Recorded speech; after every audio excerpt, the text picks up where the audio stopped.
I've been looking forward to this session. I got to admit, this is one that I asked for, and so I kind of came up with, and it's the real reason why we have Les here on site, or Wes here on site.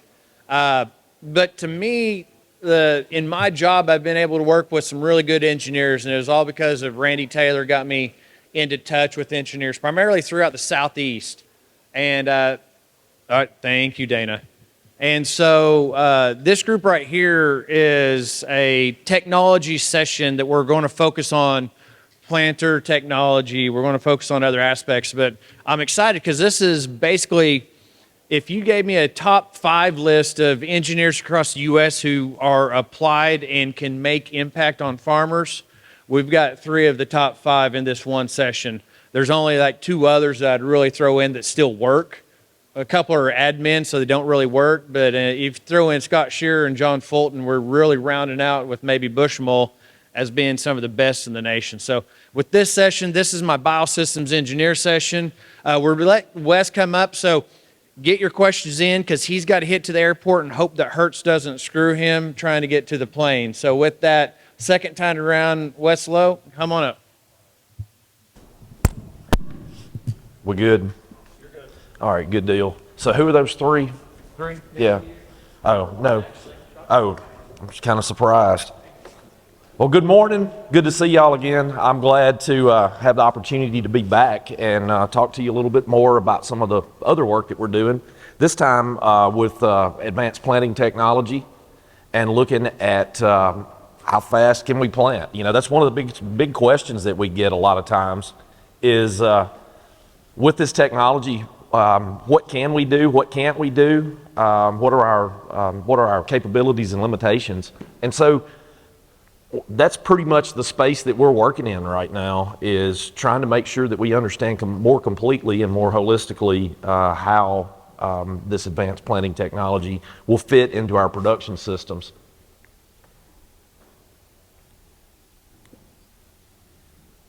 There we go. There we go. So some of the rationale for us in Mississippi with our soybean production systems is kind of like the trends from the 70s on. We were May and June soybean planting, and somewhere around 2000, 2002, 2003, we started making a shift to go into a little bit earlier soybeans. And one of the reasons for that was the fact that soybeans were starting to, you started to have a little bit more diversity in cropping with some of our growers. So it was basically in competition with the planter time for planting cotton. Cotton was our major cash crop, and soybeans were just starting to take off truly as a rotation for a lot of our guys. And so, because most of the guys that were growing cotton, and that was pretty much it. So with that, we backed up into that April-May planting window. And with it, we got some added benefits to that. This graph shows with year on our x-axis, and on the left side, our yield, and then the production numbers on the right in dollars. When we went to that early planting system, we increased yield and we increased our overall returns per acre, which it's pretty obvious that better yields make more money for the most part. But that's kind of the start to why we made that shift. Another thing that we run into with thinking about advanced planting technology is we're wet during planting season. So when you look at the things that we're dealing with in terms of field conditions when we start planting, it's most of the time it looks like this. So we're fighting for a little bit of time to get into the field.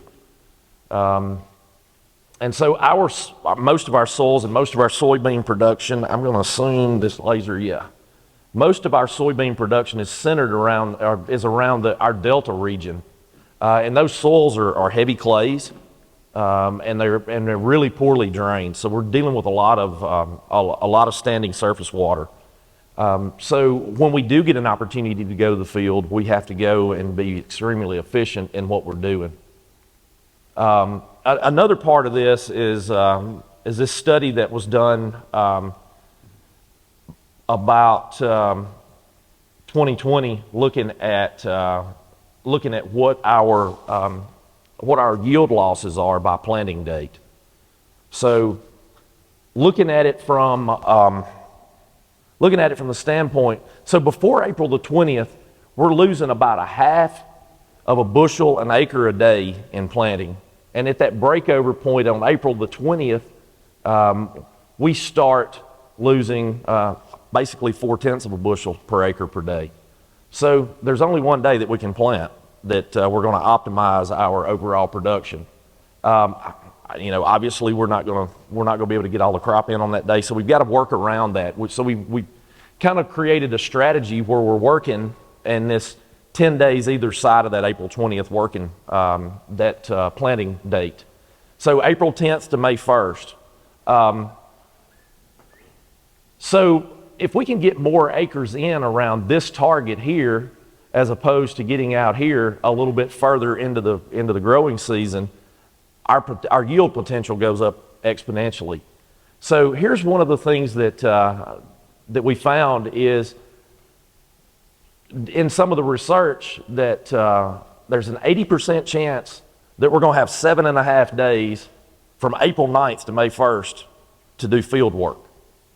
So so from this April 10th to May 1st window, we've got 7.5 days. So we've got to be more efficient when we go to the field, and that's really because this is where our money's being made, right here around this date. So this is what our production looks like right now.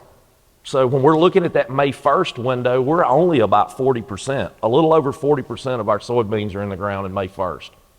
And again, we're losing 0.4 of a bushel of yield potential every day that we delay planting. So when we do that, we do get that 7.5 days to go to the field. We need to get as many acres planted as we possibly can, and we can do that in a couple of ways. We can increase our number of equipment.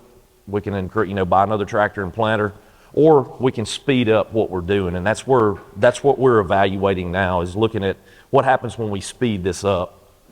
So I know you've all seen these claims. Sure, at any speed up to 12 miles an hour. How many of you are comfortable planting at 12 miles an hour? Of course. I've got two people that are good at that feel good about it. How many of you? What's your average planting speed? 6.5? Is that pretty some 6, 7, up, down?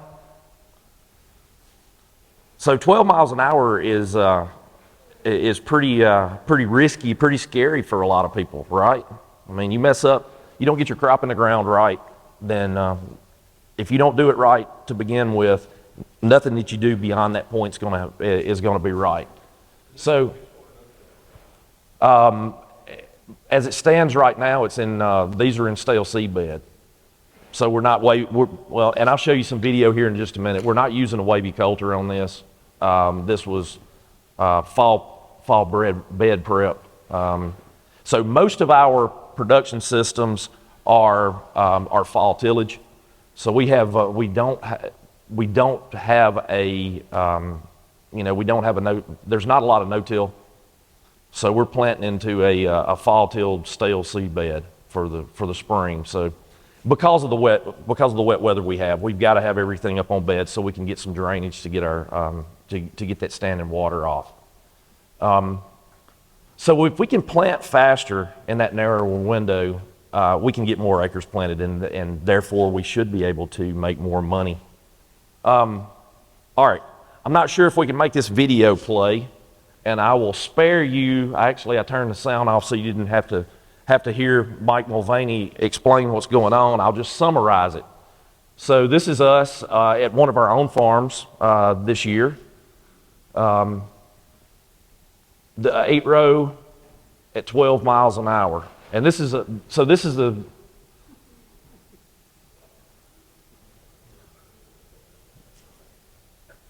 So it looks kind of ridiculous, right? It's pretty scary. This guy, they wouldn't let me drive the tractor. I'm not really sure why, but they put me on the slower tractor on the other side of the field out of the way. But drainage ditches, he actually crosses a drainage ditch at the beginning of the video, and it's pretty rough. But 12 miles an hour, surprisingly, everything worked like it was supposed to. So we were pretty proud of that. So back up just a little bit. Let's talk about how we got to that point. How did we get to here? We started out with some on-station research. So looking at our stand and yield, and with respect to planting speed. And then we compared our advanced planting technology to a conventional planter. So we had an apples to apples comparison. So we've got our baseline, our old standby, what we've been doing versus the new technology. So some methodology for our 2022 study, randomized complete block 2-factor with 4 reps. So our planter type, we had a mechanical. So our mechanical planter was John Deere XP row units. And then we used advanced planting technology with Deere XP row units outfitted with ag leaders, electric seed meters, speed tubes, and hydraulic downforce. We used 4 different speeds for evaluation, and this graph on the lower left here shows what our target planting speed was. So when we looked on the speedometer in the tractor, this is what the target planting speed was. That's what we used for our target, and what we actually came up with was on the y-axis here. So there was and we all know that the speedometer in the tractor is not very accurate. It's just a suggestion.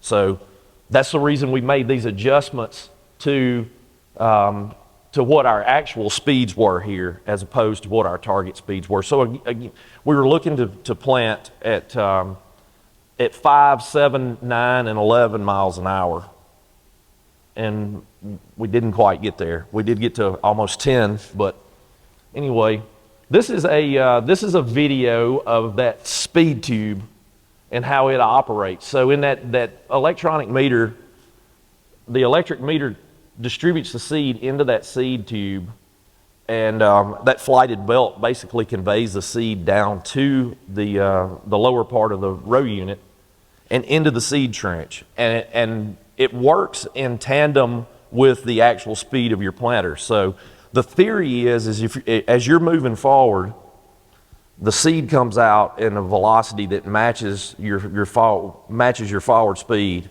to where it falls directly into the seed trench, which is a lot better than our gravity drop seed tubes now, because they basically just free falls out of it, and then when it hits the trench, it has a little bit more velocity and it bounces all over the place. So, and I'll show videos of that here in just a little bit, because we actually caught those in the field when we were doing some of the work. So here's our locations in 2022. Again, we did on station, our research stations. So we had Brooksville, Starkville, Verona, and two locations in Stoneville, because we had 2 different soil types there. So we basically got a representation of probably 99% of our soil types that we produce soybeans on in Mississippi. These were 50-foot plots, and we did stand count, stand variability, and yield. It carried the crop to yield, and we adjusted that yield based on moisture. The statistics on it were run with SAS, and anyway, this gives you an idea of what we did in 2022. In 2023, we took the data that we had found, or we identified from 2022, and we'll talk about it here in just a sec, and scaled up what we were doing a little bit. So 50-foot plots with the equipment, and then the technology the way it is, the resolution of it is not such that it's difficult to get information or accurate information out of it. in 50 feet. It's not very representative of what's happening on the farm either. So we kind of beefed that up a little bit. In Brooksville and on farm, we did 8 rows, and in both locations of those, they were greater than 1,300 feet. In Stoneville, which we were a little bit more limited because we were on station, they gave us 135 feet. So these were replicated studies. We're using in 2022, we used a late group 4 bean. In this 2023 study, we used a mid group 4 bean. The seeding rates were a little bit different, and I'll talk about that here in just a sec as well. And then from that, again, we collected data. We got our stand counts, our variability, our stand variability, yield, and again, those were adjusted based on moisture. So one of the big challenges in making comparisons between these two systems is the fact that the mechanical planter on the left, we're limited in our population by what our ratios are, gear ratios are. So what we did is we actually went through the whole calibration process to confirm what we got out of the mechanical planter.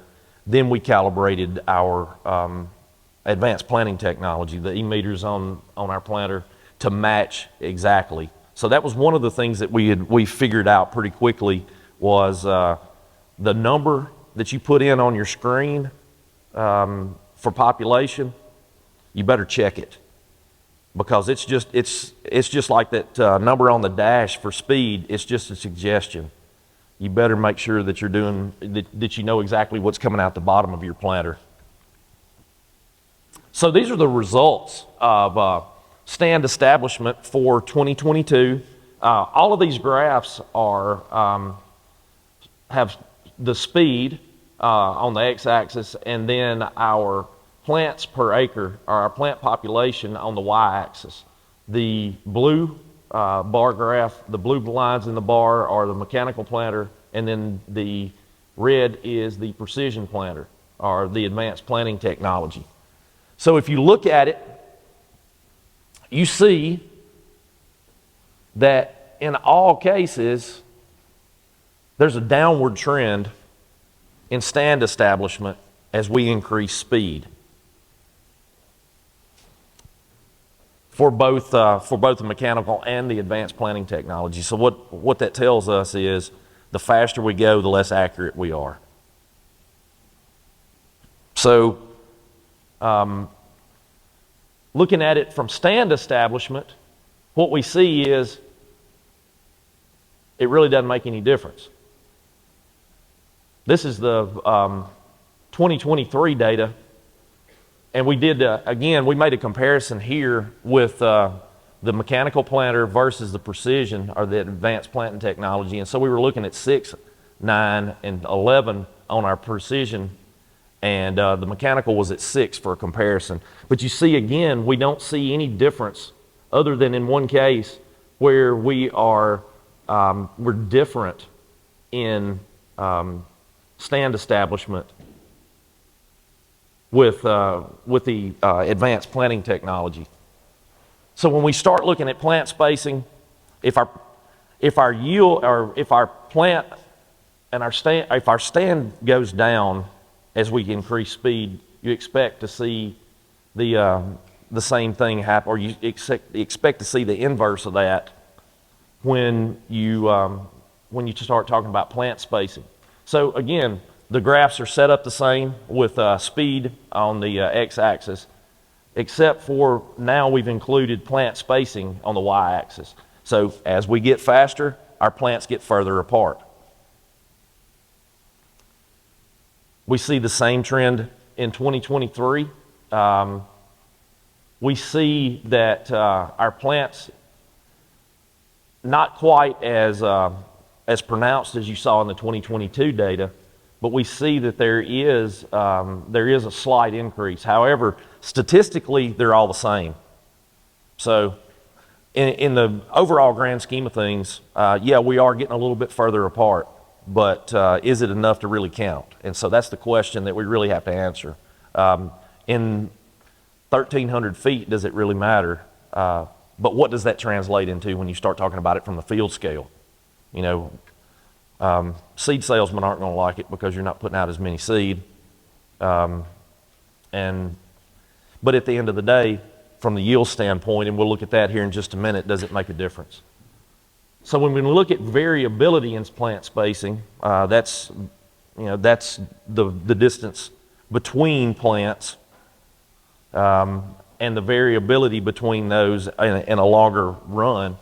We see that the faster we go for both planter types, we see that we have a lot more variability in that plant spacing. So not only are we getting further apart with our seed, the uniformity and spacing between those starts to be affected. One thing I want to note here, though, is if you look, the blue lines again are the mechanical planter, and the slope of this line is a lot steeper, indicating that variability is more than it would be with the precision planter. So the precision planter, the advanced planting technology, does a better job, but it does have variability. So it's not perfect, and I don't think we expect any of these systems to be perfect. But it's better to understand that on the front end. You know, if you have unrealistic expectations on the front end with some of this technology, then you're going to get you're going to feel slighted at the end of the year. So again, in 2023, we saw similar trends in comparisons. As we get faster, plant spacing variability increases. One of the things that we see here, though, in 2023 is that the advanced planting technology, even though not statistically different in all cases, does appear to have less plant spacing variability, which basically matches the same thing that we saw in the previous graph. So let's take a look at the seed delivery from the conventional planter. Maybe this video will play. There it is. So as you can see, seed are coming out of the bottom of that seed tube and falling into the row and that seed trench, and they're not uniform. You've got a couple here. You've got a skip. You've got you've got doubles, and then also notice that when they get into that seed trench, they bounce. So that seed doesn't stay exactly where you're trying to put it. It's going to move around a little bit. So, so this was at 7.5 miles an hour. So we compared both of these at 7.5. So the question was, how fast was this? It's 7.5 miles an hour. Okay, we can go to the next video because I don't think, well, let's see if I can move it. There we go. So let's look at it from the high speed. And one of the things that you'll have to do is you'll have to pay a little bit closer attention because the delivery system does a much better job of getting that seed down in the trench. You know, it's coming out. It's here. And you can see, you catch glimpses of it. You can actually see some uniformity and semblance of uniformity of the seed as it rolls through the as the planter moves forward, and the seed basically tries to stay in place, or at least close to where we're trying to put it. All right, so this is where the rubber meets the road. Yield. This is where we make comparisons of all of this stuff. And so what we really see here in 2022 for all of our locations is that with all of the different stuff that happened, with all of the variability between those planters, at the end of the day, our yields are not significantly different. Same thing in 2023. So thinking about it from the standpoint of justification for the technology, if I can plant faster and have the same yields and get more seed in the ground during that target window where I maximize my yield potential, I mean, I think there's a solid case for it from that standpoint. Another thing may be a 2.5 mile an hour increase in speed may mean the difference between, excuse me, a $500,000 worth of equipment, an extra tractor and planter. We see that, and that's a pretty common trend for us in the Mississippi Delta, is when we want to plant more acres, instead of picking up some technology, we go buy another tractor and planter. So we go spend another half to $750,000. So what have we learned? Really, increasing planter speed, lowered our plant population. We use less seed, regardless of a planter. It didn't make any difference if we were using technology or not. We didn't get below those yield limiting thresholds when planted. And again, in 2022, we planted 123,333 seed per acre. Even there, we were still staying closer to 112, 115,000 on final stand counts. So in both technologies, we just can't put out seed at the higher end. All right. Increasing planter speed increases plant spacing and in-row variability. Increasing planter speed did not affect yield, and that's the real take-home there. It doesn't affect yield. Another thing is I do not recommend you take a conventional planter and plant at high speed. It just doesn't make sense. So, but we do need to evaluate our return on investment just to make sure that we can really get a better grasp on what the numbers are. So these are just some tips that we learned by using some of this technology. Get to the field early with the planter, get it ready to go. Make sure that everything works, because every time we moved from one site to another, we had problems. There was always something. So calibrate, calibrate, calibrate, calibrate again. But once you get it set up, you're good to go. Expect the things that you don't think are going to happen, because they will. Make sure that you've got extra tools. If you're using this technology, make sure you've got replacement parts like cables and pins and those kind of things, because a $2 pin shut us down for 2 days and we couldn't find it. And when in doubt, call tech support. If we'd have called tech support, instead of being down 2 days, we'd probably been down about 15 minutes. Had some really wise grad students that thought that they could figure it out themselves. They weren't nearly as smart as they thought they were. So again, these are some of our future research. Does it make any difference? Really, the key is, for me, is how low can we get seeding rates at high speed? If we're getting a little bit more even stand, can we reduce those seeding rates? And then also, can we get faster to be more resilient to climate change? As our climates adjust, again, those planting windows are tightening up. Can we get more acreage in the ground at that during that optimum planting window? And so, this is what we do this year. We take all of the stuff that we've done on station and our small on farm, and we go put it to the test. It's where the rubber meets the road. So we're doing 4 or 5 locations in the Mississippi Delta. I think the smallest field will be 65 acres, and we're comparing this with a Great Plains twin row, 40 foot. It's basically what most of our growers are using now. So this planter is equipped with everything: speed tubes, hydraulic downforce, pneumatic trash wheels, pneumatic closing system. We're going to put this to the test. We're going to plant at a normal speed. We're going to plant at high speed. We're going to compare it with a no-till, with a Great Plains drill. We're going to compare it against the producer's planter, and in a large scale, so we can see we can see what this really looks like, what this data really looks like, and how it actually performs on farm.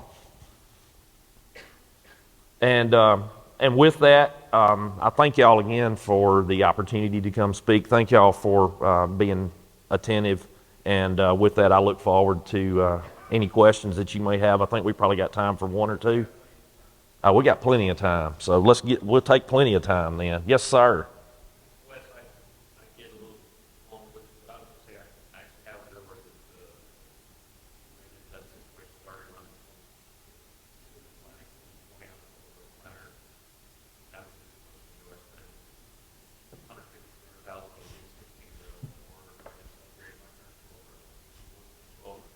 But I guess, long story short, from one standpoint,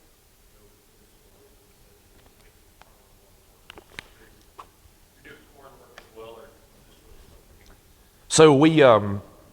So the question, yeah, I got you, Brian. Thank you, sir. Thank you for reminding me. Yeah. So the question was, are we doing just soybean work, or are we doing other crops as well? And to answer your question, we're doing other crops as well. So I've got basically we've repeated this same progression with corn starting in 2023. So we just did on station this year. The data looks pretty similar. So yeah, corn's a lot more sensitive. But what we're finding is we're not seeing right now, and we're talking about small plot work, 50 feet. So it's really hard to really discern to really discern if we do have true differences or not. But we are seeing that similar trends in the fact that that we've got decreased population, increased plant spacing variability, and we saw slight decreases in yield, but not any that were significant at this point, which is the reason that I'm looking forward to 2024 and moving this to a larger, basically repeating what we did in 2023 with soybeans. So we're doing a small on farm, which will be probably 20 acres, and then we'll do two larger locations on station as well. We're also doing some of this work in cotton. I am pretty excited about it. I guess, the thing is with soybeans and cotton, though, is as Dr. Mike Mulvaney says, they're plastic. They're a pretty plastic crop. So they're gonna compensate if you've got all this variability. So when considering the technology, that may be one of the things that we have to think about is, what are we going to use it for? Is it, at the end of the day, if we get the seed in the ground, with soybeans, if we're planting 140,000 and we get it in the ground, we're going to make, because we've got such a high seeding rate, even in the 120s, we still got a lot of seed out there. Does it make any difference in yield? From what we've seen, no, statistically it does not. Maybe in cotton, probably the same thing. We've seen a lot of the same stuff. I did some comparisons with singulated versus 2, 3, and 4 seed hill drop, and really no significant differences between singulated and 2 and 3 seed hill drop. So looking at it, really to me, where the rubber meets the road is, can we go faster and be confident going faster? I joked about 12 miles an hour to begin with, and everybody looked at me like I was crazy. It's like, who wants to plant at 12 miles an hour? But I do. Can we do it with what we've got? In the short term, we can. I'm pretty sure that we will tear everything up that we have if we plant at 12 miles an hour. So, yes, sir. As far as what I've seen is larger deviation between certain species. You got delay in emergence where you have a larger deviation in emergence. So, yeah, you're right. That does play into that. So it's I got to repeat it again. Yeah. Okay. So. Yeah, you should do that. So the question was, or the statement was the fact that that planting depth planting depth becomes a little more variable with increased speed, and I think you're exactly right. You're onto something. It's a combination of effects.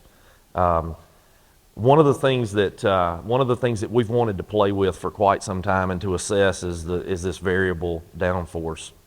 We're running a fixed downforce that's supposed to give us control to control planting depth, and that's one of the things that I question tremendously, because the changes in soil type and texture, especially for us, can be very dramatic in a short amount of time, because we can go from heavy clays on one end of the field to being at the beach on the other, and so the changes there, even though they claim that it happens instantaneously, still, you've got a whole lot of stuff that's going on, and it may do really well on your first two, your middle two rows, but the further you get out on the bar, I mean, you've got a lot more change in the things that are going on. So, that's another consideration. The larger planter that you get, the larger the planter that you get, how much variation do you have out on the end versus the center? And that's one of the things. We're working on, so the test stand that I had where we had the speed tube in there and we were looking at populations and seeing what the variability was between those. Our next part of that is frequency and amplitude of those row units. That I think Dr. Long has already done some of this work, and we're kind of piggybacking or using some of those ideas off of it to look at across a planter bar how everything works.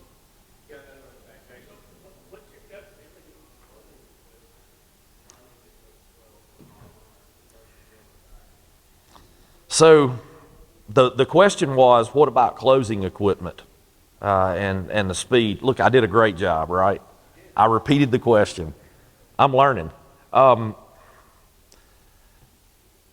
Honestly, I'm concerned. I really am. I saw there's a lot of things that I've saw over the last couple of years that you set. Basically, what we did to make sure that we overcame it was set additional pressure, because you've got such a swing in that pressure that's on there. So it's slower speeds, that closing wheel just has a little bit of oscillation, but when you start adding all that extra speed, plus you've got all of the rocking of the planter and everything else that goes along with it, some of those closing wheels, in fact, I bent out on one of the ends on a V-wheel closer, I bent the frame because it was at 12 miles an hour, because it was pretty rough conditions, and this was on this 8-row planter that we were, different bar, but same 8-row planter. So there's a lot of concerns there. As far as closing the seed trench, as long as ground conditions are great, and that's one of the things that I think that we've got to look a little bit more into is coming up with a roughness coefficient that we can evaluate in terms of field conditions, so we can decide what speeds can we plant. Because every field's different. Somebody went in there and worked it up when it was too wet, and now you're dealing with the aftermath of that. Or we went in there and everything worked perfectly. Everything works perfectly. I think you can plant 12 miles an hour with no problem. If you had poor conditions when you were getting the field in shape, expect to have to run slower. So that's one of the other things that you have to really think about. Yes, ma'am.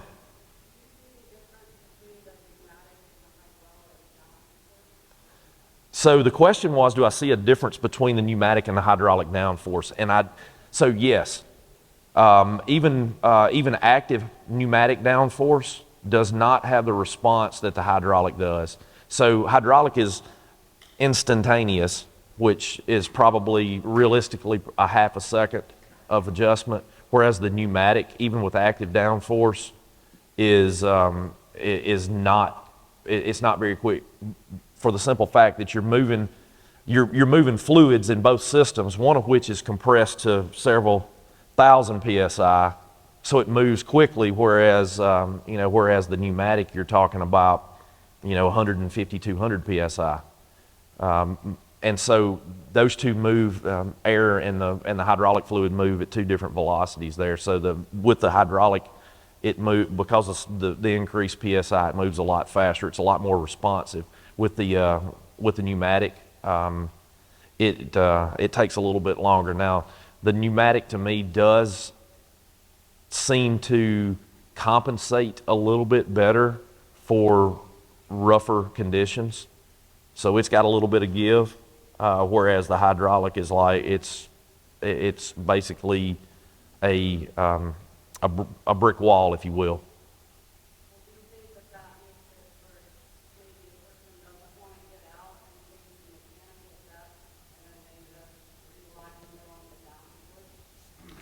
So the question was, do you think that makes a person not want to get out and change the depth and rely entirely or mostly on downforce? And I think that's a really good question. I think it all depends on your operator. I mean, I think because at the end of the day, we've all seen really good operators and we've seen really bad ones. We've seen ones that are truly invested in and appreciate their job and are good employees that treat your crop as theirs. And then we've seen those guys that are there for a paycheck. And so I think that goes back to the fact that, that we definitely need to think about how we approach using this technology and how we can, I almost want to say we need to idiot-proof it to where you don't have a choice. You can't rely on downforce because you do need to change. You do need to change seeding depth as opposed to using downforce and just mashing it further in the ground. And that's one of the things that culturally we'll have to address as we move forward using this technology. Because there are going to be people that are going to get in the cab of these tractors that are going to use extra downforce to go deeper as opposed to climbing out and doing their job like they're supposed to. Yes, sir. In Mississippi, how many people are using air seeder to plant wheat with for medium growth? Are you more planters or we've got a lot of people using air seeders on 15 spacing? Yeah. So the question is, in Mississippi, how many people do we have on 15-inch spaces in air seeders versus a drawn planter on 30s or 38s or 40s? And I mean, what's an air seeder? Yeah. No. You say buy Yeah. more equipment. Yeah. You say drill with wheat versus planting soybean, it's much lower. Yeah. And yeah, definitely. So, a lot of our guys have gone to using Great Plains drills, running twin row. But they're usually on 38 or 40-inch beans. So one of the things that probably 75 to 80% of our crop is planted on beds. So that creates a little bit of a challenge. So, which is the reason that we've gone with drawn planters or integral planters as opposed to seeders. And so what happened was with some of the guys got several years ago had that same idea, and that's the reason that we ended up with the Great Plains that they've moved everything over to be on twin row drill. At the end of the day, when the rubber meets the road, I don't think one is any better than the other in our production system. We don't see any difference. And so you were talking about wheat. Most of our guys fly on wheat. It's pretty crazy, but they'll fly it on and run a do-all over it. And it's just basically a secondary cover crop because we're going to plant beans right into it. Most everything is on 38, 40-inch beds. We do have some 30s that people in corn and some skip row cotton and that kind of thing, but for the most part, we're on 38s, 40. All right, you want to thank West? Yeah. Very much for putting that to us. Yeah. Hey, thank y'all.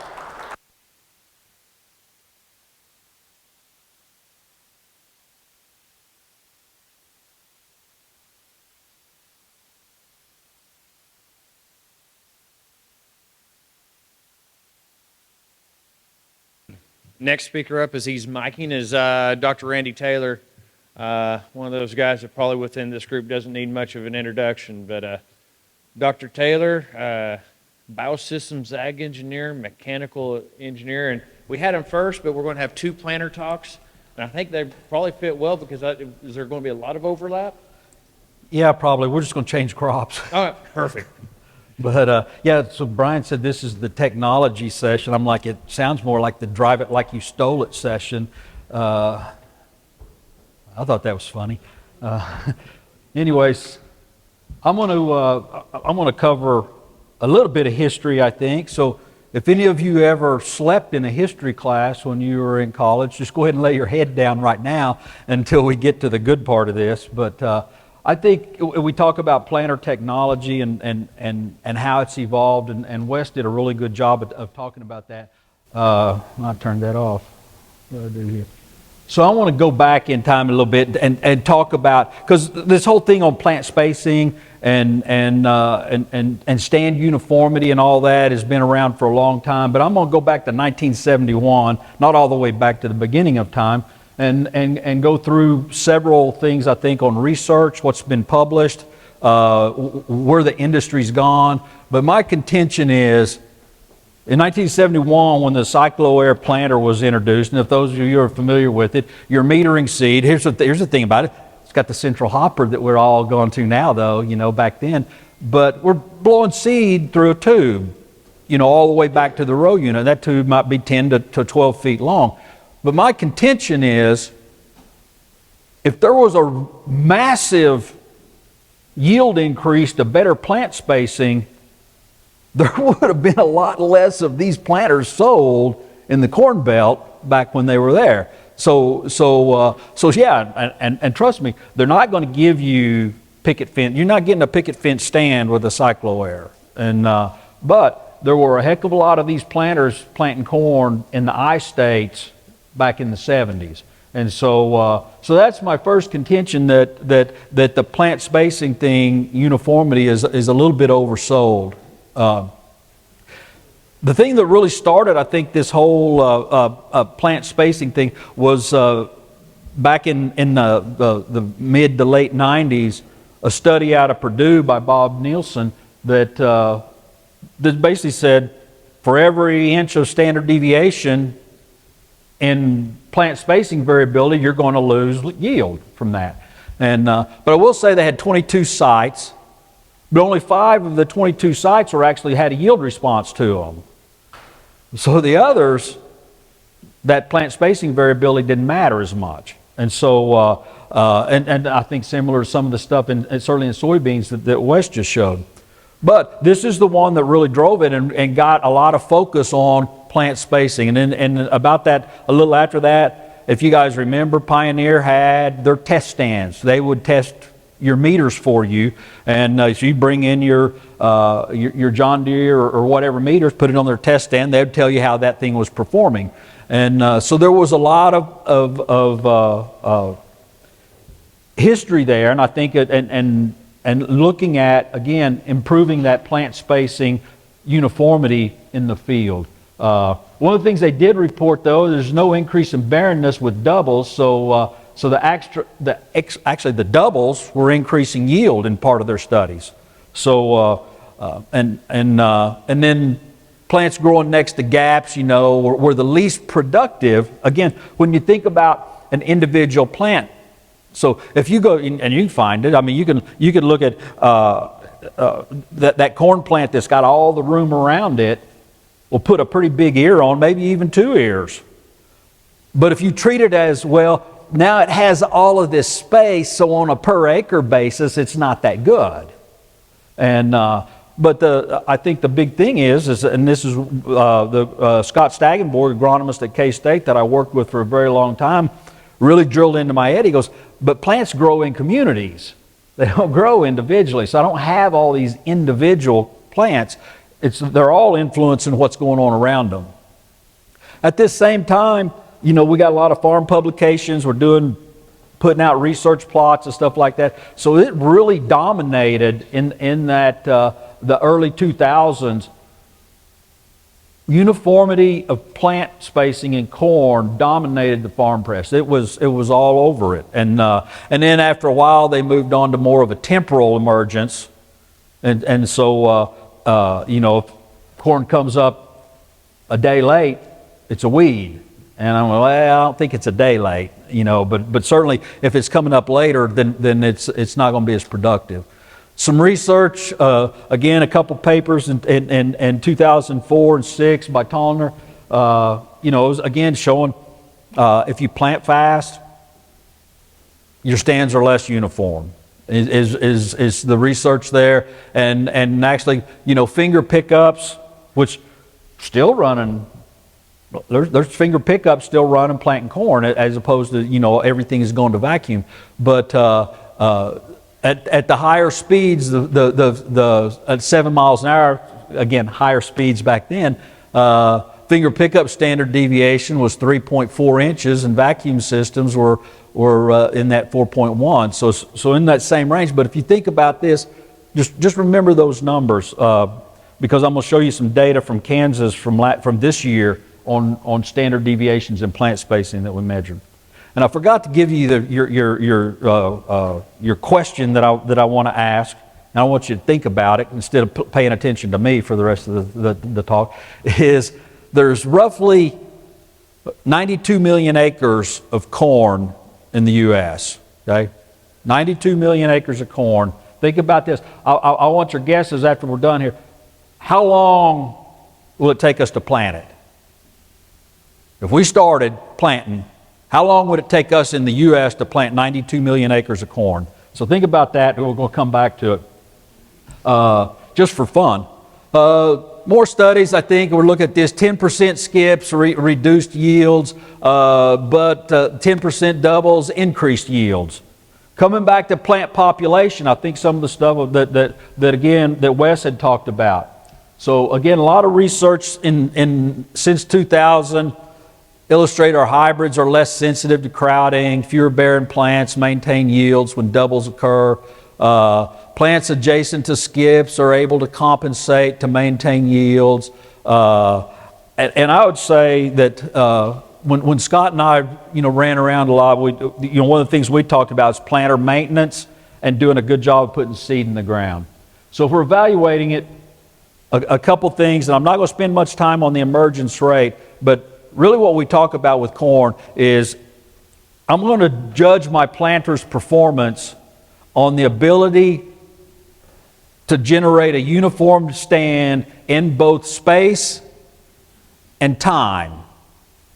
In other words, I want it to be, trust me, I want a picket fence stand. There's no question about that. I want to stand as close to perfect as possible. The question is, how much am I willing to pay to get that? And what am I willing to do? And then the other thing in time, I want it all to come up fairly uniformly. I don't want some of my plants coming up later.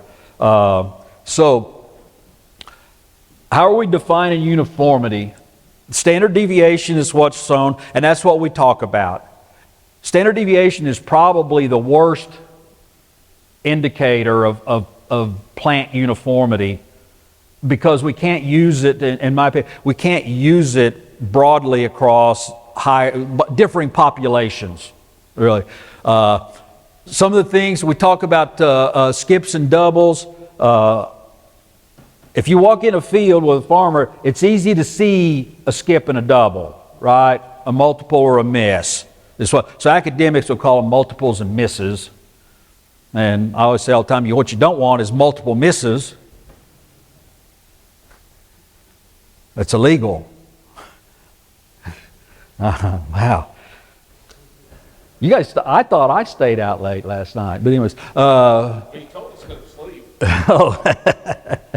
Only the ones that slept in history, Mike. Which probably was everyone, including me. But anyways, it's easy, I think, for you to, if you walk a field with a farmer and say what's a skip or a double. But then from an academic standpoint, if I want to publish my work, I have to define what it is by a measurement. And I don't like the numbers that we use, but I use them anyways. I talked about standard deviation. So you got two different seeding rates there. And on those two plots there, one at a 16-inch average plant spacing, one at an 8, they both have a 2.5-inch standard deviation, which we would say at the red dots, we would say, well, that's going to hurt me in yield. But 2.5, you think on the blue dots at the top, you think it's going to hurt there? It may not hurt at either one, but I'm just saying that we use standard deviation a lot, and then I don't think it's a really good estimate of plant spacing. Now, if you're within one population, then standard deviation is probably going to be pretty good. But when you start going across them, it's not. Skips and doubles, again, here's the way that they are defined in International Standards Organization standard is plus or minus 50%. So if I've got a plant that is closer than 50% of my average, it's called a double academically. In the real world, if you walked a field with a farmer, they would not call that a double. I would not look at it and go, that's a double. And it's the same thing with a skip. That's just variability in spacing. But again, when we talk about skips and doubles, that's the thing.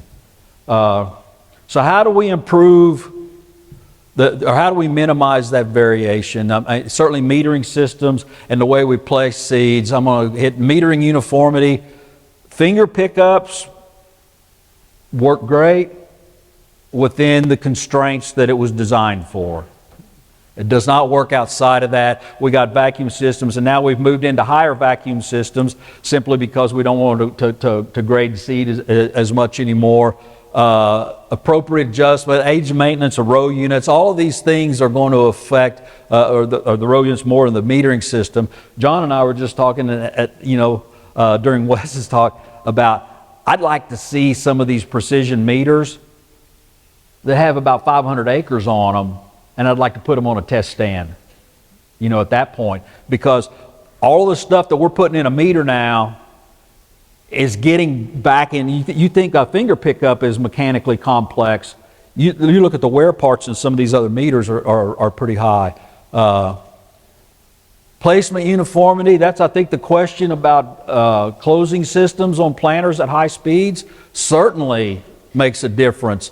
Planter condition, field conditions, all of these things matter. So now some data. Some of it's pretty old, but it's pretty brilliant data if you ask me, because it was mine. You drive faster, you don't do as good a job. Standard deviation's going up. Interesting, that bottom one on the right is with and without a seed firmer. So if I'm running a seed firmer, even at higher speeds, I'm getting, my uniformity is decreasing.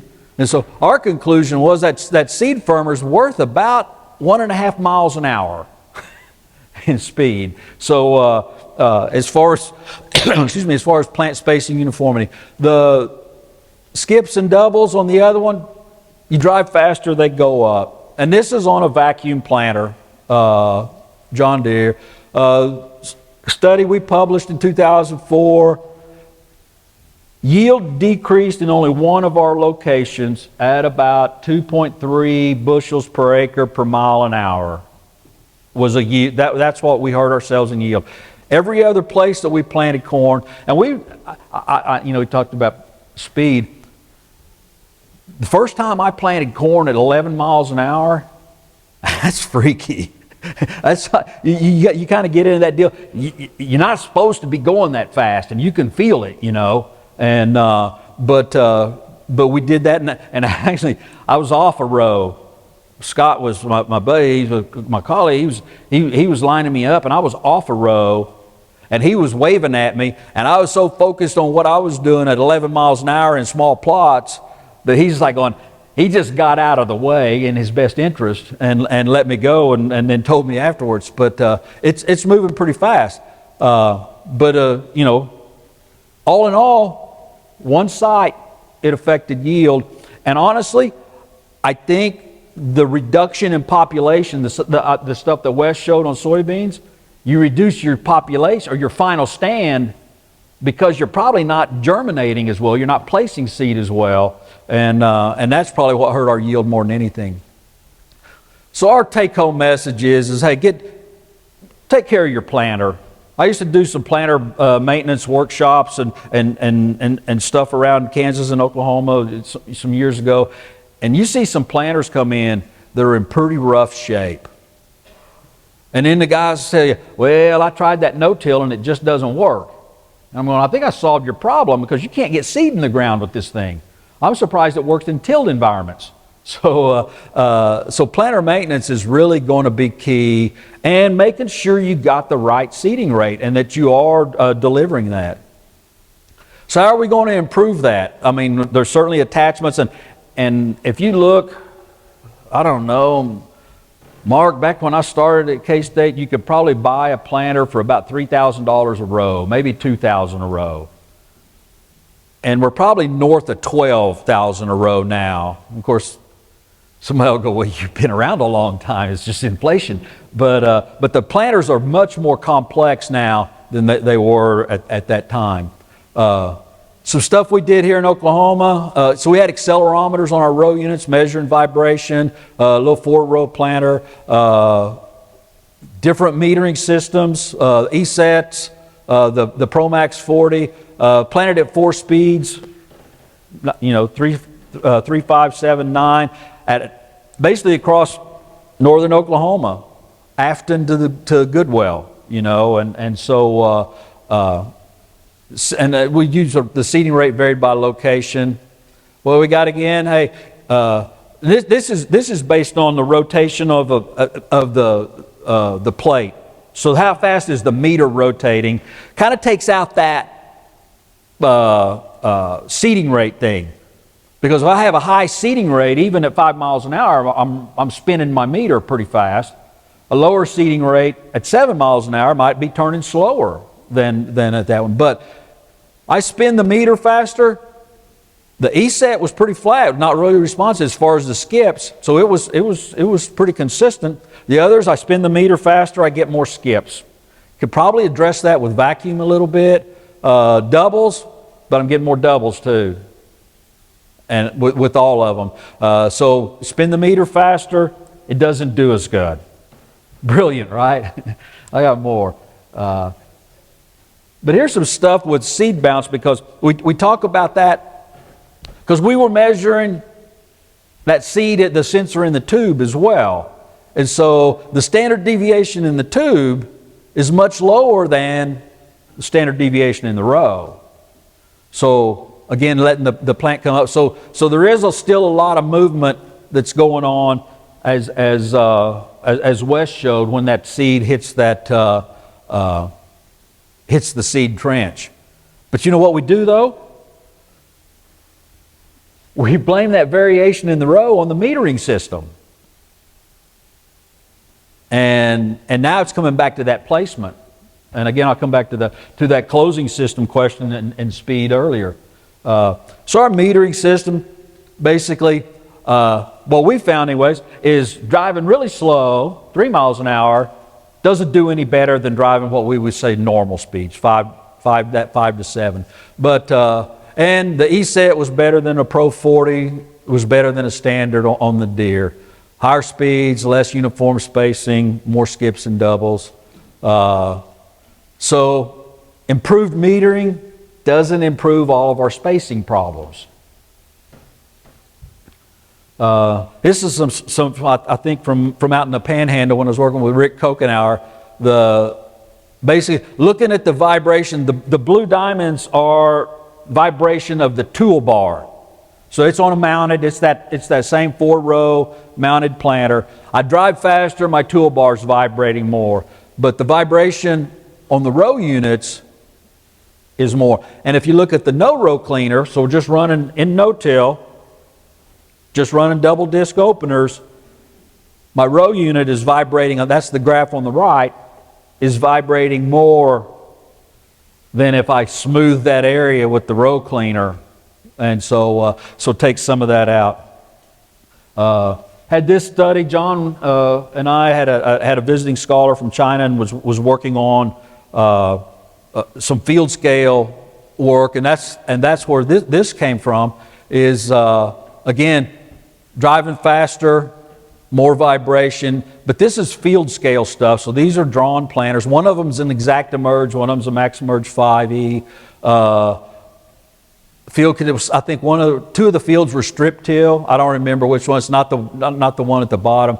But again, I drive faster, I get more vibration, and that's one of the issues I think that's going to cause us some problems.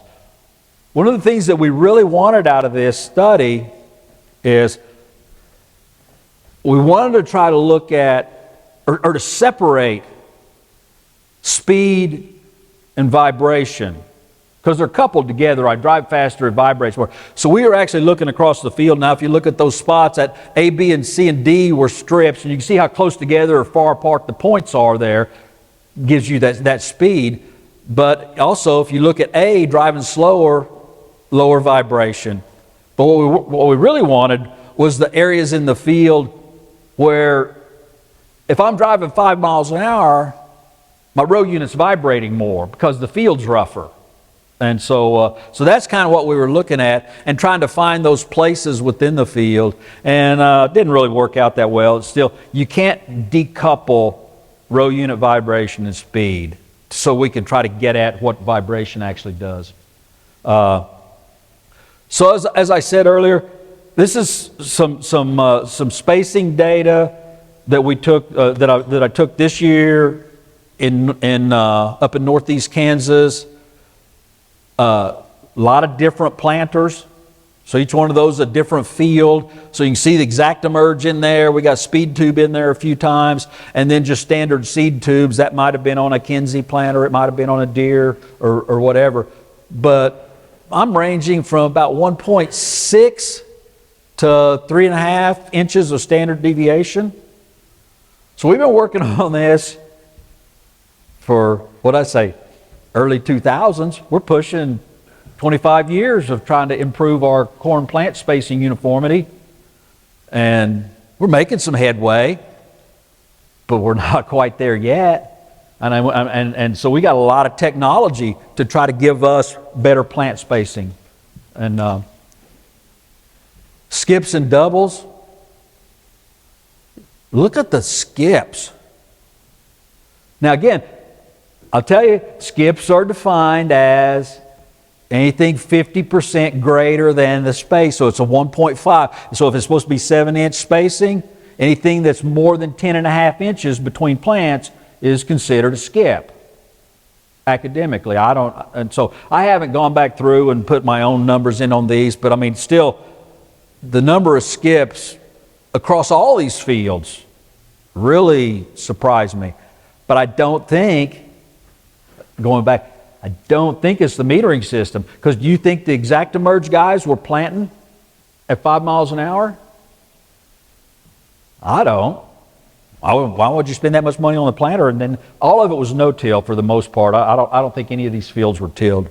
Now I want to talk about the future a little bit, and some work that started back when Dr. Bill Ron was here and wanted to get into orienting corn seed. And Bill's reasoning for that was he wanted to get a better green seeker reading on individual plants.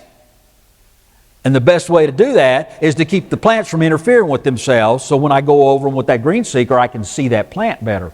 And so he got me fired up on this. And as an engineering issue, I think it kind of really got me fired up about trying to find a solution for that. So if you go back through all the yield data, again, I got what? 1, 2, 3. I got 6 sites out of all these studies where we had a significant yield increase. A lot of zeros there. I'll tell you, and if you look at the numbers, Mike, you start doing the math, Some of those probably shouldn't be 0, but I'm saying if it was not statistically greater, then we can't say those two numbers are really different anyways. So we set it as 0. So if it, again, didn't matter if there was a difference, if it wasn't significant, then we weren't confident that those two numbers are different, so we just called that 0. And I'm going to come back to that in a minute. Seed to leaf correlation is not perfect. If you plant your seed, generally the leaves come up like we want. One of the things that we looked at when we first started trying to manipulate the seed was flat seed wants to lay flat. And so now you've taken a three-dimensional problem and you got it down to 1. Because if the seed lays flat, now all I got to do is orient it in that direction. And I get people all the time who go, so if you're going to orient seed, what are you going to do with rounds? I'm like, I'm not going to plant them. I'm going to plant flats. Because I don't think I can orient a round seed like I want. So why try? If I can't do flats, I dang sure not going to be able to do rounds. And so carve off the little pieces. Had a grad student built a planter and basically worked off of a John Deere row unit, built a planter to orient seed. We tested it in the lab, and so you can see we basically put a runner on it to cut a flat trench, and you can see the seed in there. We're trying to lay, the goal at that point was to lay it flat, crossways with the row. So doing a pretty dang good job doing it in the soybean. We took it to the field, and this is a soybean stuff. So if you look at the two things, the GS is ground speed. So if he's running his orienting belt the same as ground speed, just like an exact emerge or a speed tube runs, pretty decent orientation and crossways. So it would be going that 100 horizontal is the direction you're going, and so that's the angle you want on the seed. Going fast, again, if you look at these, the higher the bar, the higher percentage it is that's within that range. So anything from 1 to 1.2 of ground speed worked really well in the lab. And that's the key. So we went to the field and ran this and some tests in several places, up in Tribune, Kansas, out at the Panhandle here in Stillwater. And there's the histograms for the leaves. Pretty much all over the place. Again, I said, worked great in the lab, but we went to the field, not so great. So, and that's with flats and rounds both. They both look the same. But not to be outdone, in 2014, we set up some other locations. We had 4 locations, seeding rates, 3 seeding rates, and then 3 seed orientations, full factorial design, and we planted it with pliers. Okay? And so, let me know, Brian, if I may be going long, because I started with like 80 slides. And to get down, I just started combining slides together. But anyways, yeah. But anyways, so we got some pliers and we planted all these plots because we wanted to know exactly. And so we're planting the seed tip down, parallel with the row. That's what we're doing. I can't tell you. I added up one time how many thousand seeds that we planted in this study, and it was a big number, so it kind of made me feel bad that I did all that. But and we had the pliers were marked so we could change the angle. So we were planting not just straight with the row, but we also planted pretty random around, and it took a while to get it all done. I was visiting with some guys from John Deere the other day, and so I just asked them point blank. I'm like, "What did your results show? And how did you do it?" They planted with pliers. He goes, and this is how I knew they were reading my papers. He goes, "We didn't have the ring on our pliers like yours. That ring's at 2 inches. So I'm planting 2 inches deep, everything, and right on." And so, but anyways, they had some pliers. They probably were green and yellow pliers, honestly. But anyways, and did the same thing. Here's our leaf angles for the 0. So all of the seeds that are planted at 0 degrees, I am 28.5 to 37.5 average leaf angle. So even though I'm planting them, like I said, we've got some control over, but it's not a 1-to-1. So I'm planting them all dead on and not getting all of them the same. But you can see the plus or minus, so all of the plus or minus 30, all of the seeds were within 30 degrees of the row. Some might have been 10, some might have been 0, some might have been 20, but they were all inside of 30 degrees. And you see those very similar numbers to what I'm getting for planting them all at 0. The plus or minus 90, they're up into that almost 45 to 50 degrees is the average leaf angle. And I tell you, all those fields in Kansas that I showed you the standard deviation data on, I also have leaf angle data for all those fields, 42 degrees. So it's really similar to what I'm getting on that plus or minus 90. There are solutions, not just what we've done. The AeroTube MK1 Engineering has a system that they've built, and basically they're pressurizing it, and they're spinning that seed through that little cyclone. And you can go on their website and look at it. They're spinning that seed through that cyclone, and then what happens is the centrifugal forces on the seed as it moves around through there orients it tip down, and goes into the furrow there. So if you're interested in that, you could take a look. They've got patents in pretty much all over the world on that design. There's a few other patents out there. We won't go into all of that. I worked on a deal funded by Case New Holland where we're looking at the feasibility of this technology. We don't know what it costs, so you have to guess at that to do it with Dr. Courtney Burr. But the percentage yield increase, again, is based off of published data. And like I said, I'd come back to that. So all of those zeros in there, if it wasn't significantly different statistically, we said it's 0. And I'll say that from a distribution of what I think the data actually is, that bar at 0 should be taller.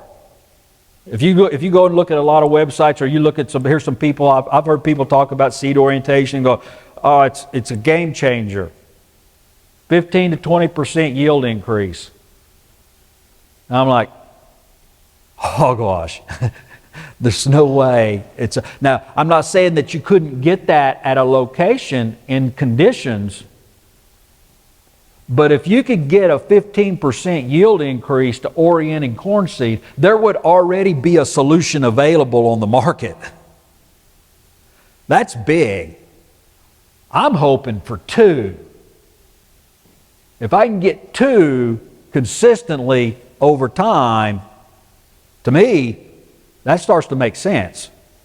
And so basically we took this and modeled it. Hey, Jeff, we modeled it. He's not even listening. He's in his history class. On a $2,000 per row machine, that's an add-on to the planter. So basically looked at traditional corn seed placement, all USDA data, randomized it, inflation adjusted it. High use producer was at 1,600 acres of corn annually. 1.4 years is the payback on $2,000 a row. Looking at that again over time. And so obviously if you use it less, the low use guy who was at 800 acres a year, it's going to take almost 3 years to pay back. If it costs more, it takes longer to pay it off. I just showed you the low cost there. But here's the thing that we don't know, that we're still really chasing to a certain degree, is if we want to orient corn seed and plant, how good do we have to be? And what does this relationship look like? If you look at it, I promise you, it's not line number 2 that's linear. because nothing we do in biological systems like this is linear like that. But is it one?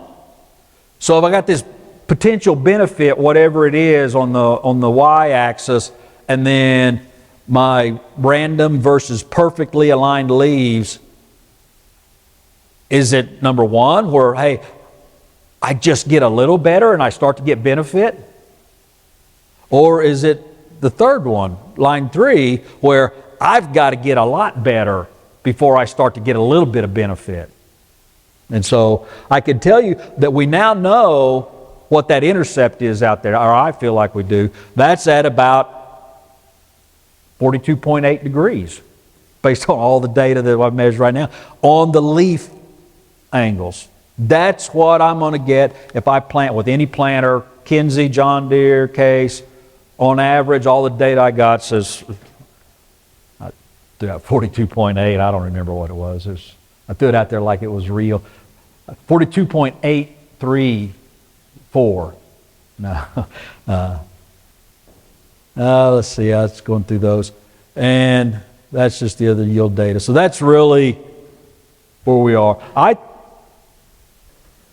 We have stuff on test stand right now. I'm gonna spend the afternoon kind of working on some things. So we have a solution that we believe can orient corn seed and put it in the ground. Works in the lab, you know. We'll see what happens when we start getting it in the field, and actually have a couple other things that are kind of in the works. But so we're hoping to have some plots out this year. Josh Lofton, Dr. Lofton's got a grad student that's going to work on some of the stuff, the physiology. So looking forward to growing corn this year in some different environments. Questions? Yeah, Josh. For the oriented seed, are there any scenarios that may be more beneficial than others? They may be narrow, 15 inches, or semi-dwarf corn? So the question was, are there any scenarios, semi-dwarf, narrower rows, any cultural type things that might benefit from oriented corn seed? And I'd say that's Josh, that's one of the reasons that I think that we really need a planter that can orient corn seed, because we can't hand plant enough corn to really get at some of these things. And you know, I've got colleagues that say, well, it's got to work at 10 miles an hour because that's the industry standard now. And I'm going, hey, if I can't do it at 1, and I need a planter that you can use, that Josh can use, to really say, hey, can I improve water use efficiency? I would hypothesize that if I can intercept the same light with less plants, I could reduce my population and grow the same corn. But we're probably not in Oklahoma anyways. We're probably not in a light interception limited area. But southern Minnesota might be. But anyways, so I don't know the answer to that. And I don't think that we can determine it planting by hand. And then in general, what about direction of planting? Yeah, so the question was about direction of planting, row direction, north-south versus east-west. Yeah, I don't know. I guess I haven't looked at that real close. I do know that I was visiting with some guys from CropQuest a long time ago, because they have their database of all the stuff, you know, their clients' yield. They could have easily answered that, at least for Southwest Kansas, that, you know, because they have acres and acres and, you know, of data that would be different hybrids, different road directions. But yeah, I don't know about that. That's really getting at, and that's where I would say too. You know, road direction, orientation. We're in the fine tuning. That's what I'm saying. It's not the whole 15 to 20%. I don't believe it's small, which means it's really hard to measure. So, good question. Yeah. Based on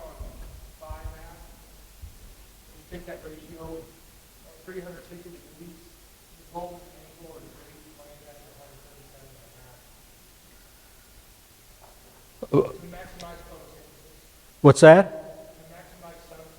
Oh, is it? Okay. So 135 degree. Okay. 137.5 maximizes light. That maximizes light interception, right? Yeah. All right. Anything else? All right. Okay. Any of the solutions you see that are coming out on this, do any of them have a solution that can battle the increased vibration with increased speed better? So Brian wants to know if anybody has a solution that will eliminate row unit vibration if you go faster. No, not really, I don't think. I mean, there's some things, there's technology that's available. You could put an active vibration, you know, on the row unit that could self-adjust and then quiet any vibration that's going on. But it comes back to how much do you want to pay for that? You know, I mean, it's engineering and it's fascinating, but at the end of the day, I don't think it's going to make you any money. Here's my question now. How many days to plant? We're not building any new planters. I'm saying with the planters that are in the shed right now, how many days to plant 92 million acres of corn? Plant 3 million acres a day in 30 days. I got a 30-day estimate. 3 million acres a day. At 3 million acres a day. What's that? 6 months? Now I'm saying if I started planting, what kind of capacity do we have to plant corn in this country? I got a 10 days. I got a 24? Yeah, 10 days. You can do it all in 10 days. I'm confident of that. That's not even working full days. 10 days at 8-hour days. You want to work more, and that's based on 100-acre a row planter, which is a pretty standard way to size planters. 100 acres per row. I can plant it in 8 days. That's crazy. We don't have the same capacity in sprayers, Mike, I don't think, to do that, to spray everything that fast. Even with 120-foot sprayers, I don't think we have all those. So, anyways. All right. Thank you, Randy. You bet. Just pass it off to John. Oh, that's it all.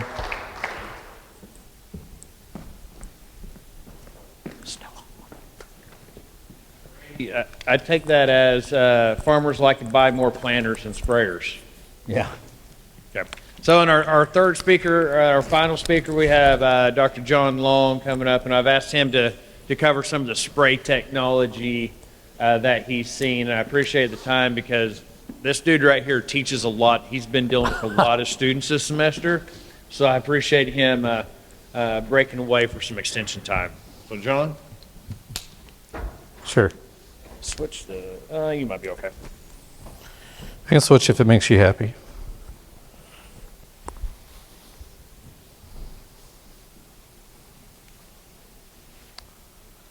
All right, well, I feel a little out of place. Should be doing a planner talk right now.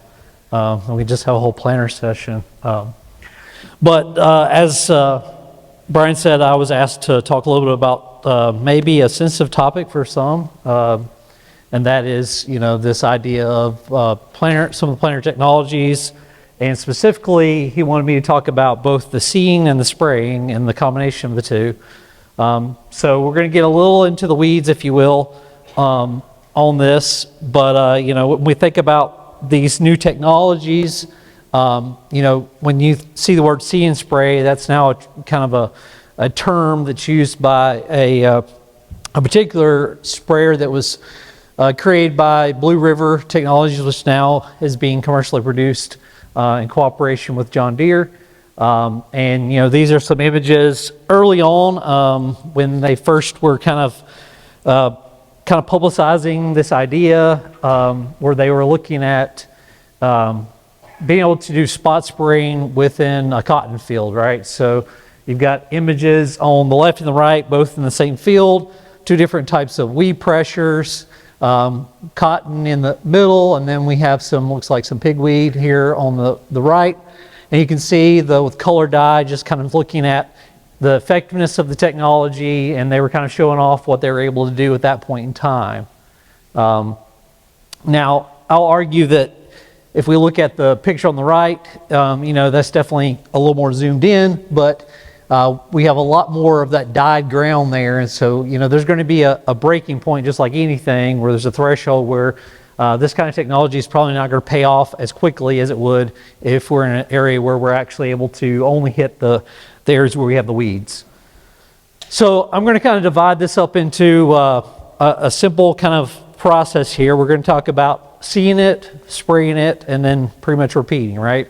So that's the general process that we're using for this type of technology.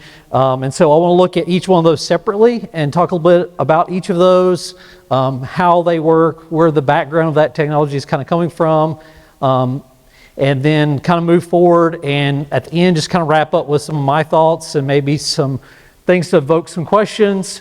But the first one I want to skip to is the spraying part, because that's the part that I think most people are more familiar with. And so we can kind of talk about that. So on the spraying side, we got to spray it. So the question is, how do we do that? What's the proper way to apply that? Well, we go to our labels, we look at the chemistry. There's been a lot of research that's gone into how we actually spray. If we look at our most basic type of application, I like to use this application triangle in a lot of my CU talks for pesticide applicators. Our goal is productivity in anything that we do. We want to be able to cover more acres. We want to be able to do things faster, as the last couple talks talked about. This new push to increase speed in planters is just out of the fact of increasing capacity, right? We can either go wider or we can go faster, and that's the two ways to cover more ground. So same thing with sprayers. We've gone wider and we've gone faster. And so now we're looking at ways to improve our productivity in the fact of being able to use less chemical, use technology to be able to do it more properly. And so that productivity is kind of separated or held up by efficacy and off-target protection. Those are the two pieces we have to think about. If we don't have those two dialed in, of course, it makes it a lot harder to be able to be productive if our speed that we're doing on our planting is doing a poor job of planting, or if we're spraying, we're doing a poor job of spraying, we're not getting the kill that we want to have for weeds or whatever we're trying to do. And then if we're drifting all over the place, of course, that means we're wasting chemical. That's dollars we've lost, and also possibility of causing issues to sensitive areas and things.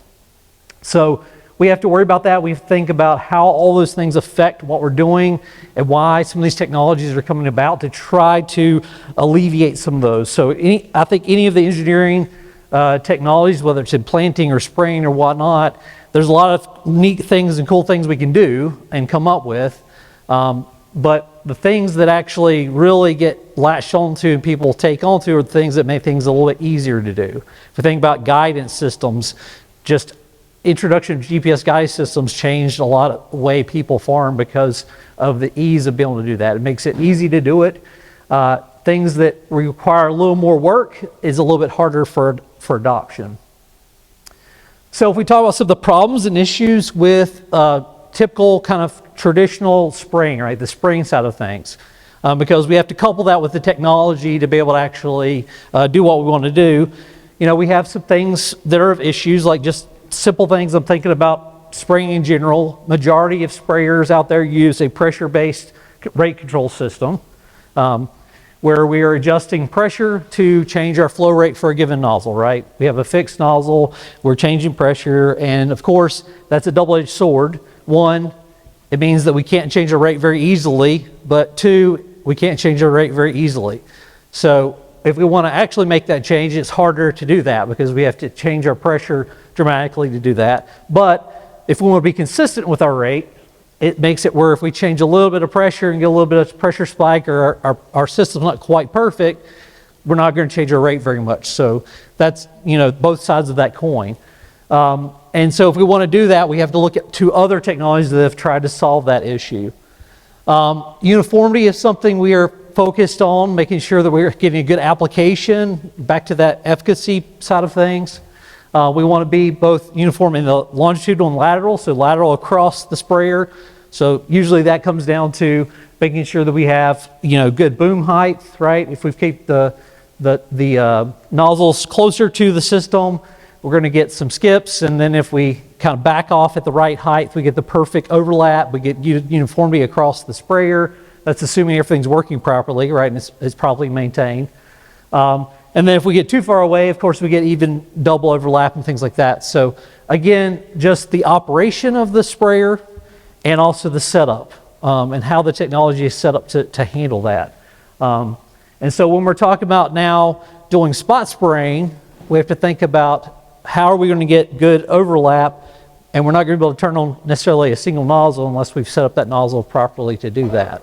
And so you'll see on a lot of these, we'll turn on multiples together in pairs to make sure we get a good even coverage. Then physical drift, of course, that's something that has been on the minds of sprayer manufacturers, nozzle manufacturers, and things like that for a good long time, right? There's been a lot of work on that area to not only from the standpoint of the equipment itself, but also looking at other types of things we can do to affect the viscosity of the chemical that we're spraying and that kind of thing, so that we change and adjust that droplet spectra that gets made. That's something we want to avoid, and there's been shift towards air induction nozzles and all kinds of different types of nozzle geometries, designs there to help us produce bigger droplets, but at the expense of coverage, right? Coverage is something that we have a limited quantity of liquid we're putting out. And so being able to get good coverage means that we have a limited number of gallons per acre to actually turn into droplets. And so we want those big droplets for drift, and we exchange them for the number of droplets we're able to produce. And we think about our coverage. If we're talking about implementing technology, we have to make sure that we have our coverage dialed in for what we're trying to apply to, right? If we're talking about a broadleaf or a grass, whether we're talking about applying fertilizer versus putting it on the plant for foliar, all those are different types of use cases. And so any type of technology, we have to think about our use case for that. So therefore, there's been a lot of technologies. I'm going to hit some of the ones that you've probably seen a lot before, and we'll get into some of the nitty-gritty on the seeing side. But one of the easiest ones, kind of one out there that seems kind of obvious, is just the change in nozzles over time, right? We go back even 50 years, we probably have a whole lot of brass and stainless nozzles out there that are being used. They're just simple hollow disc, or they're just a simple flat fan style nozzle. Then we started getting into extended ranges, and then we started seeing all types of different types of air induction nozzles to help us with those droplet sizes, pre-chambered style down to the turbo T, pre-chambered and air induction. So if we look at our spectra, right, the number of driftable fines, the number of small droplets we're creating is much smaller for the same amount of application rate that we're looking for. So that's something that we can do is a really easy way, one of the technologies that's out there. Of course, then the other thing, the limitation we have with rate change is the fact that we have a fixed orifice, right? The size of the nozzle we attach on there, or if we have a turret we rotate to, kind of limits our range of rates that we can actually apply. So if we want to make huge rate changes, we're going to have to switch to a different nozzle, or variable orifice nozzles have also kind of come out. So that allows us to change the orifice size with pressure. So not only do we have a pressure change that changes the flow rate, we also have a orifice change. So the orifice, think of it as kind of like a balloon that expands in size. And so the exit hole there that's metering that fluid gets bigger the more pressure we have behind it, which is not the true for normal nozzles. We can also implement what I call binary multi-body nozzles, where we have more than one nozzle facing towards our target. And we can have those set up in different combinations where we can turn those on and off with a solenoid. That allows us to do much bigger rate changes. And then also kind of leads us into this idea of spot spraying. The fact that we can actually individually control nozzles and turn them on and off leads us towards this technology to be able to do this technology. That also leads us into pulse width modulation. So pulse width is now kind of the latest and greatest, I guess, on the spraying side of things, to be able to have a wide range of application rates. In pulse width, we just pick a really big nozzle and we just turn it on for part of the time, so that we don't have to worry about having a little nozzle and then switching to a bigger nozzle. We just have a bigger nozzle, and as long as I don't turn it on all the time, I can get less out of it. And the other advantage we have is, of course, big nozzles make big droplets, which reduces our drift. So this is definitely something that we see, and that's, of course, apparent by the number of companies that have entered this realm and field. Some of them within the last couple of years, right? Probably some of the first ones there were Capstone Ag Systems, and they marketed it out to a couple other OEMs to put them on their sprayers. And now we've added a lot more OEMs adding them, as well as aftermarket companies like Precision and Raven and others, T-Jet, that are actually producing these as add-ons for any type of sprayer. So the great thing about this type of technology is it's something that is adaptable, kind of like some of the higher speed planting technology we heard earlier. Some of those, you have this balance of whether I go rework my old sprayer that I've got with this new technology, or I go invest in, you know, a very, very expensive new sprayer, all right? So the fact that we have these opportunities is great, that we can even make that decision and you don't have to go to one single place. So that helps with market competition. But this one is one, again, that now we can apply to this technology. Right now, we're really looking at it from a standpoint of kind of that on-off stage, that binary. I see something, I want to spray it, right? See it, spray it, keep going with that. But this also lends us the opportunity to be able to actually do more than that, right? To actually change rates or do other things as a function of that. Okay, so that's the spraying side, which many of you are very, very familiar with. But the seeing side is the side that's kind of the more complicated side, and we're not going to go too far into the weeds on this, but just realize that it kind of, there's a lot of buzzwords we're going to throw up here. We think about the seeing side of things. The question is, how do we identify the problem to be able to do it, right? In a normal sprayer, traditional technology sprayer, we're typically broadcast spraying, right? We're going through the field. We've got a certain threshold we've reached in that field for some type of weed or insect or fungus or whatever the pest is. And we're going to go out there and we're going to basically blanket the field as much as possible and cover as much as possible so that we actually can take care of that pest.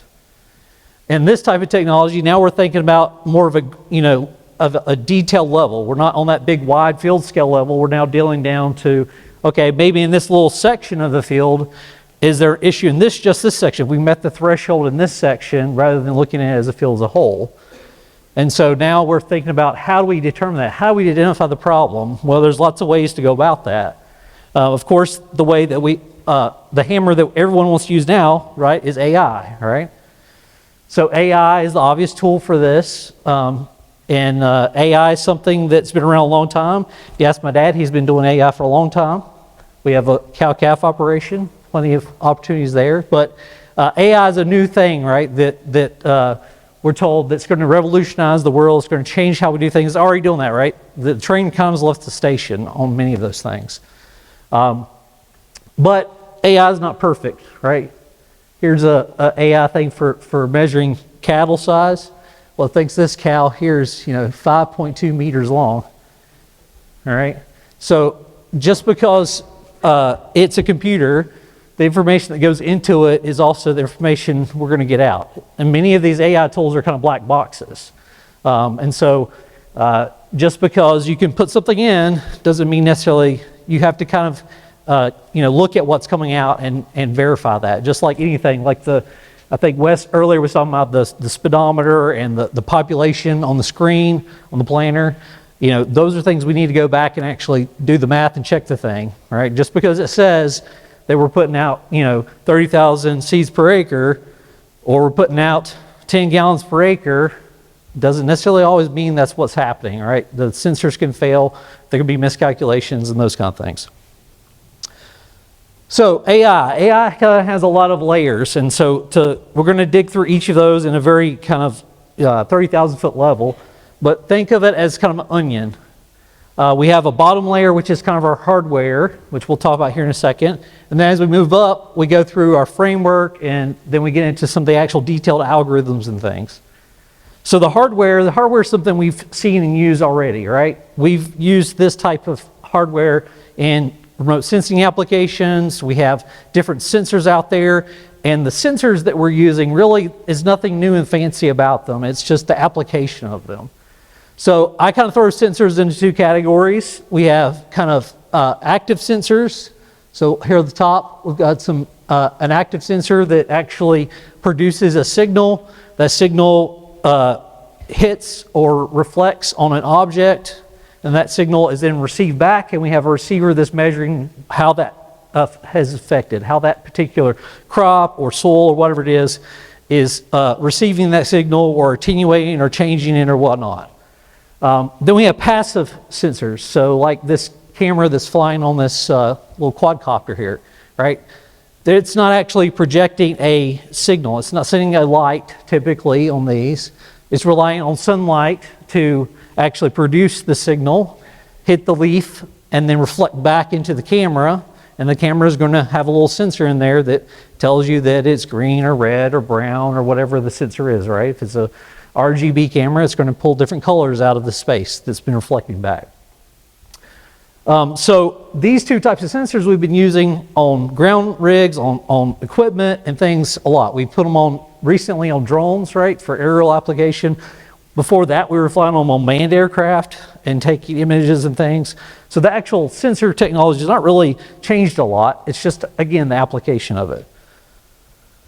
So of the two technologies, like I said, I've got kind of the active sensors, so I'm going to look at a couple of those. One is what I call the optical category.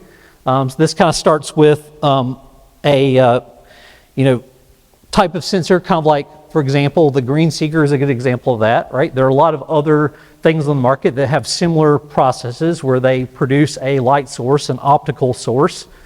That source hits the target, it reflects back, and then that sensor is actually measuring, knows exactly what's been transmitted and what's been received, and is able to do some type of math or produce some type of signal off of that. And in this case, might actually measure a greenness value, see there's a weed there, and then send an actual signal to, say, a sprayer cartridge that turns on that solenoid on that sprayer and does that work. It might be more of actually doing a little bit more math with that and maybe making a variable rate recommendation and actually turning something higher or lower or whatever it may be. The idea is that we have a sensor that's basically working off of optics or light. So it's measuring the color of something, and even colors that we can't see, and the ultraviolet to near infrared type of colors outside of our line of sight. But the idea is it's really looking at colors. So it works best for most of these types of commercial products.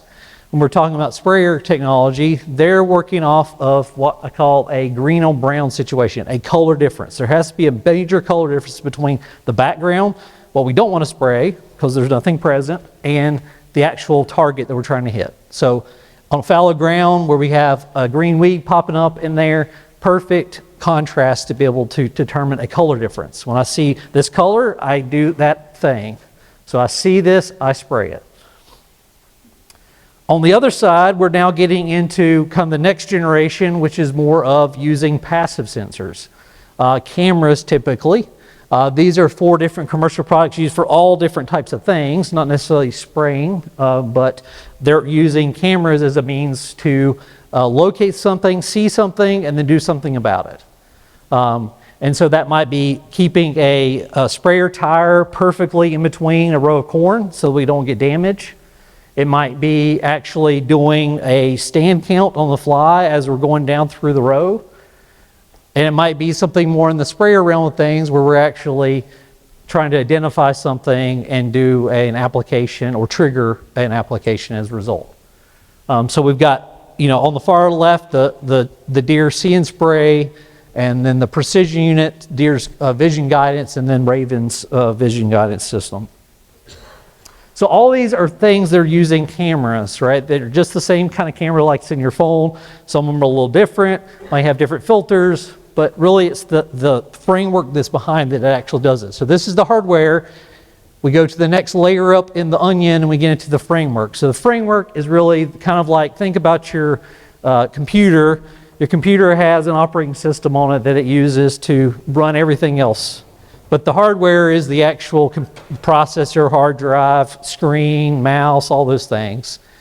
And so the framework is just kind of a general thing to cover all the software and other things we need to be able to build these tools. So typically for the flavor choice, at least right now, is Python is the name of the programming system that we can actually write code and develop these types of algorithms. Then we move up into our actual algorithms. These are kind of like programs we can actually build in that framework to do these things. So the hardware provides the data, the framework provides the support to build these algorithms, and then within these algorithms we have a couple different types of models that we can actually produce. And so we're going to look at these. And the big thing, these models can all be grouped into kind of a big lump called machine learning. So AI covers lots of things. And then if we narrow it down a little bit into a small group of AI, we have machine learning. Machine learning is a sector of AI that's designed to basically teach a computer or a machine, if you will, how to do something, how to learn without having direct input. So direct input, as opposed to the machine learning, would be I have a signal coming in that's 5 volts and I want to put out a 12 volt signal every time it goes above 5 volts. So I just have a code that says whenever it's above 5, if this happens, then put out this 12 volts over here. That's a pretty linear, straightforward thing. With machine learning, we're creating more of like a black box, if you will, where you're actually giving a framework for the machine, a model that we can put information into and say, okay, this is this. Now, I want you to tell me what you think it is. And when you tell me what you think it is, if it's wrong, we're going to say yes or no. It's kind of like 20 questions. You ever play the game where you used to ask so many questions of the person trying to guess what the answer is? Maybe it's even my kids, we go down the road, we play I Spy, go down the road, and it's like, I spy something green, and just keep giving clues until you finally guess what it is. Well, machine learning is a little bit like that. Depending on the type of model we're talking about, we're going to look at each of those. But the idea is we're actually teaching this thing, right? So here's a little comic I like here where it says, kind of get some assistance. Can you click all the bicycles in the thing so make sure I can get through? So that's what you're doing. You're kind of teaching the system what is a bicycle, and it's able to go find bicycles because it keeps guessing, and you keep trying and telling it no, and it'll eventually get right. It'll eventually figure out some way to associate what it's seeing with a bicycle.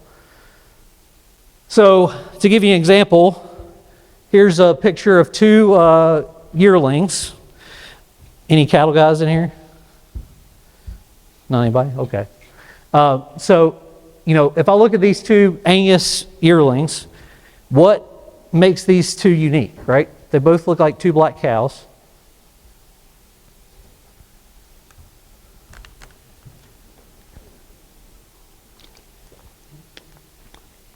If we study it long enough, right? If I just flashed it up there to you and said, what's this? And then said, okay, what did you notice the difference between those 2 cows?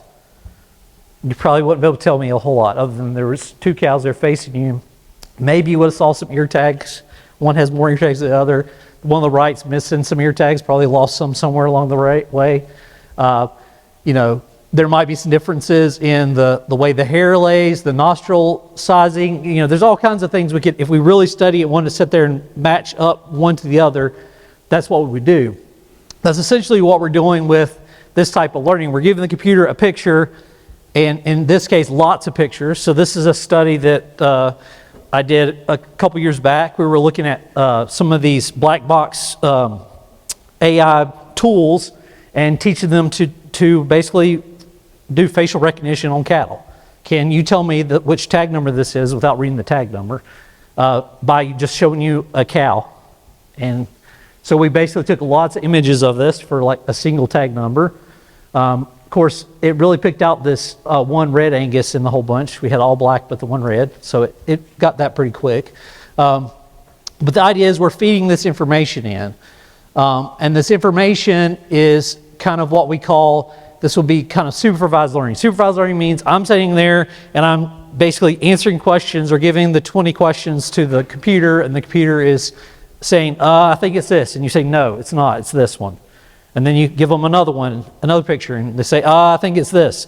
No, it's not, it's this one. And that's what supervised learning is. You're basically, it's guessing, is creating this whole network of way in which it can look at that picture and pick out features and things. And this top idea here is kind of the process for supervised learning, where we basically say, okay, I'm going to give it a picture like a car, or it might be a weed, right? And I, as a person, I'm going to go in there and say, well, okay, if it's a car, I'm going to tell you that cars have at least 2 circles in the picture for the wheel, right? If this is the picture I'm showing them. It also is longer than it is tall, and it's longer than it is wide, and you give these different descriptors or features of things you would see common across all those types of things, right? So if we're talking about a weed, right? Is it a compound leaf type of weed, or is it a single leaf type of weed? Does it have, variegations or no? Does it have sharp edges or is it smooth edge?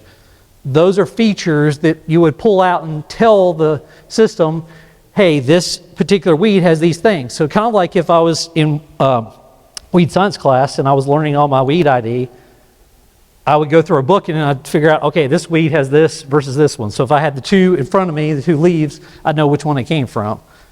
And so you're teaching the computer that and saying, here's are the features to look for. And then you create kind of a flow chart, if you will, of, okay, does it have compound leaves or single leaves? Okay, now we go, it has this. Okay, now what do I do here? So it's kind of like branches along the way.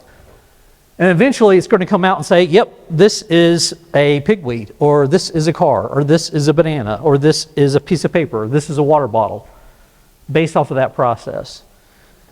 Now, the fancier ones are going to get into like kind of the deep learning, where we actually, this is more the black box stuff, where we're sitting there and just going through it and putting the information in, and it's kind of spitting it out. And this is the one that gets a little more complicated, and it requires a lot of information. And really it comes down to, on those black box ones, is it kind of knows what it knows, it doesn't know what it doesn't know, and then there's lots of things that it doesn't know at all. So, for example, if we give it information, then it does a really good job of all the information we've given it. But if I have taught it all about pigweeds and then I give it some water hemp, it's not going to know what that is. And that's the challenge with all this, is that when we get into this type of system, we have issues where with these pre-trained models don't really do a good job, because they create lots and lots of different things they can identify, but they can't identify everything. Right? Just because Google's created this huge model, they've dumped tons and tons of time and energy into this thing, they can identify apples from oranges, from pins, from like there's tons of information put in this. They're probably not going to be very good with pigweed, and so there requires some time to basically come up with these short kind of models to teach what's the facts for this particular area we're looking at, and then use all the might of those big models that people put tons of time into and train them on this one little thing rather than starting from scratch. So I'm going to skip to the end here and just talk about a few things. Just want to touch on before I'll keep you from your lunch. But really, these are some kind of food for thought. One, these types of things, this idea of we have to see it to be able to spray it. So seeing it is the challenge. And it requires a ton and ton of images, a ton and ton of data to be put into it. That's why all these companies are constantly going out there. They're hiring a lot of my students as interns to wear backpacks and walk through the field and collect weed image data. Because the more they can fit into the model, the better it does. So just the fact of the mental processing data is going to limit this type of technology, at this point at least, to people that have the capability to do that. And then, of course, there's other things, what is a weed, right? If I'm doing this type of system in corn, and then I want to come back and maybe switch over to sorghum, and I have some volunteer corn coming up, Is it going to be able to determine that's actually not crop, right? If it's between the rows, okay, but if it's in the row, how do we tell this part, how good of a job can it do for that? And then, of course, the cost and pricing models that have been out there for a lot of these can make it prohibitive. And then, of course, what are the other kind of expansions that we can do besides spraying, right? Once we can identify and see it, what other things can we do? We can see it, then we can do what to it? And I think Wes talked about yesterday some of the opportunities with tillage, precision tillage. So I think the seeing side is the part that kind of offers the promise to be able to do a lot of the other things. And then, of course, it moves a step towards autonomy, right? Where we don't have to actually worry about having an operator there anymore because the operator doesn't need to make the decisions anymore to do it. It can be done remotely. Okay, with that, I will turn it back over and.